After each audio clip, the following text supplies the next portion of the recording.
முருகனின் திருநீறு வர்ணத்தில் ஜொலிக்க இருக்கும் திருச்செந்தூர் ராஜகோபுரம் வர்ணம் பூசும் பணிகள் தீவிரம்.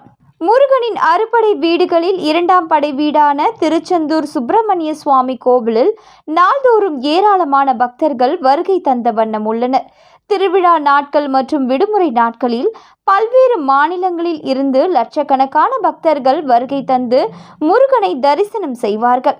இவ்வளவு சிறப்பு பெற்ற திருச்செந்தூர் சுப்பிரமணிய சுவாமி கோவிலில் HCL நிறுவனம் சார்பில் 200 கோடி ரூபாய், தமிழக அரசு சார்பில் 100 கோடி ரூபாய் என மொத்தம் 300 கோடி ரூபாய் மதிப்பில் பெருந்திட்ட வளாக பணிகள் நடந்து வருகிறது. இந்த பணிகளில் கோவில் ராஜகோபுரம் புதுப்பிப்பு, கலசங்கள் புதுப்பிப்பு, வள்ளிக்குகை சீரமைப்பு, தங்கும் விடுதிகள் சீரமைப்பு, கோவில் வெளி பிரகாரங்கள், பக்தர்கள் தங்கும் இடம், நாழி கிணறு சீரமைப்பு என பல்வேறு பணிகள் நடந்து வருகிறது. திருச்செந்தூர் சுப்பிரமணிய சுவாமி கோவிலில் வருகின்ற ஜூலை மாதம் 7ஆம் தேதி கும்பாபிஷேகம் நடைபெற உள்ளதாக தமிழக அமைச்சர் சேகர் பாபு தெரிவித்துள்ளார். இதற்காக அனைத்து பணிகளும் தீவிரமாக நடந்து வருகிறது.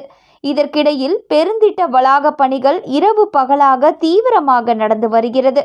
இந்த நிலையில் 157 அடி உயரம் கொண்ட திருச்செந்தூர் ராஜகோபுரம் முருகர் சந்நிதியின் மேற்கு திசையில் அமைந்துள்ளது.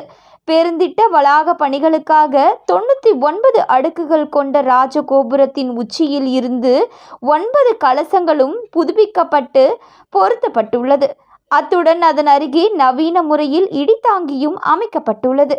மேலும் ராஜகோபுரத்தில் கட்டபொம்மன் காலத்து மணியும் புதுப்பிக்கப்பட்டுள்ளது.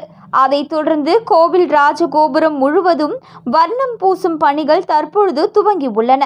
மேலே உள்ள கலசங்கள் பகுதியில் இருந்து இந்த வர்ணம் பூசும் பணிகள் தொடங்கி ஒவ்வொரு அடுக்குகளாக கீழ்நோக்கி வர்ணம் பூசப்பட்டு வருகிறது. இதற்காக ராஜகோபுரத்தை சுற்றி கம்புகள் கட்டப்பட்டுள்ளது.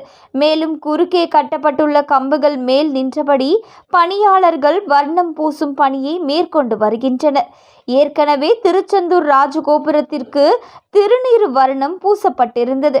அதே போல தற்பொழுதும் முருகனுக்கு பிடித்த திருநீறு வர்ணமே பூசும் பணிகள் நடந்து வருகிறது. ராஜகோபுரத்தில் உள்ள எந்த ஒரு சிற்பமும் விடுபடாமல் அனைத்து சிற்பத்திற்கும் வண்ணம் பூசப்படுகிறது.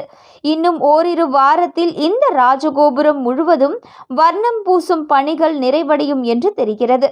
பணிகள் முழுவதும் நிறைவடைந்த பிறகு திருச்செந்தூர் ராஜகோபுரம் திருநீறு வண்ணத்தில் ஜொலிக்க உள்ளது.